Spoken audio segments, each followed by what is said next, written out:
দলীয় প্রতীক সহ নিবন্ধন ফিরে পাওয়ার পর আজ নির্বাচন কমিশনে এসেছে জামায়াতে ইসলামীর একটি প্রতিনিধি দল। সে বিষয়ে বিস্তারিত জানতে ইসি কার্যালয় থেকে যুক্ত হবেন সহকর্মী মোহাম্মদ সোহাগ বিশ্বাস। তাদের প্রেস ব্রিফিং চলছে, আমরা সেখানে যুক্ত হব। আমাদের প্রবাসীরা তাদের ভোটাধিকার প্রয়োগ করতে পারে।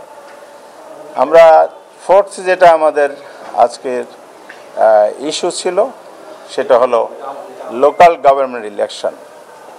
লোকাল গভর্নমেন্ট ইলেকশনটা আমরা বারবার দাবি করেছি, তত্ত্বাবধায়ক সরকার, কেয়ারটেকার সরকার, অন্তর্বর্তীকালীন সরকার, যেই ফর্মেই সরকার থাকুক না কেন, নির্বাচনের আগে একটি সরকার আছে এবং থাকবে।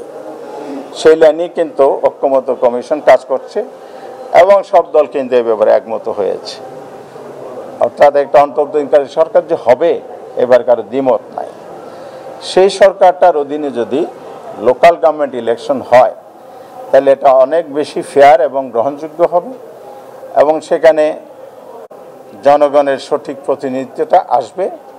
লোকাল গভর্নমেন্ট যদি ইলেকশন যদি দলীয় সরকারের অধীনে হয় তখন যে ঘটনাটা আমরা অতীতে অবলোকন করেছি সেটা হচ্ছে দলীয় প্রার্থীদেরকে চেয়ারম্যান মেম্বার বানানোর জন্য, মেয়র বানানোর জন্য এখানে দলীয় প্রভাব, তার চাইতে বড় যে কাজটা অন্যায়ভাবে করে সরকারগুলো, গভর্নমেন্ট টোটাল ইনস্টলমেন্টকে কাজে লাগিয়ে ভোটকে, ইলেকশনকে প্রভাবিত করে দলীয় প্রার্থীকে জিতিয়ে আনে।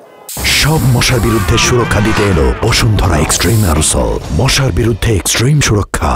ফলে এখানে জনমতের প্রতিফলন হয় না, পছন্দের প্রার্থী নির্বাচিত হয় না। সেই কারণে আমরা বলেছি এটা যদি নিরপেক্ষ নির্দলীয় সরকারের অধীনে হয় এটা ফেয়ার হবে, গ্রহণযোগ্য হবে, সেটা আমরা দাবি করেছি। আর ন্যাশনাল ইলেকশন সামনে হবে, ন্যাশনাল ইলেকশনের আগে আমাদের দাবি লোকাল গভর্নমেন্ট ইলেকশন করা। এটা এবারের জন্য, ভবিষ্যতের জন্য অন্তর্বর্তীকালীন সরকার বা যেই ফর্মে নিরপেক্ষ নির্দলীয় সরকার আসবে তার অধীনে করা। পাশাপাশি আপনার ন্যাশনাল ইলেকশনের পরিবেশটা যাতে এনশিওর হয়। এখানে লেভেল প্লেইং ফিল্ড যেটা আমাদের রাজনীতিতে প্রচলিত বহুল আলোচিত ভাষা, সেটা শুধু ভাষা হিসেবে নয়, বক্তব্য হিসেবে নয়, কার্যকরভাবে এটা হয়। ল অনেক আছে, আইন সংশোধনের কাজ এখনো চলমান, সংস্কারও হবে, সব কিছু হবে, কিন্তু এটা কাগজে যেন না হয়, এটা যেন বাস্তব ময়দানে এবং ফিল্ডে হয়। আমার কাগজের সাথে বা যা লিখিত থাকবে সেটা মাঠের সাথে মিল থাকে। জনগণের প্রত্যাশা এটাই। এই জন্য জনগণ জীবন দিয়েছে, রক্ত দিয়েছে। রক্তাক্ত গণঅভ্যুত্থানের মধ্য দিয়ে নতুন বাংলাদেশের যাত্রা শুরু হয়েছে। আমরা আশা করছি আগামী দিনে জন আকাঙ্ক্ষার প্রতিফলনের জন্য ইলেকশন কমিশন আস্থার সাথে জনগণের সহযোগিতা, স্টেক হোল্ডার, রাজনৈতিক দলের সহযোগিতা এবং তাদের আরও আনুষঙ্গিক যত প্রয়োজন সেগুলোকে এনশিওর করে সামনে আগাবে।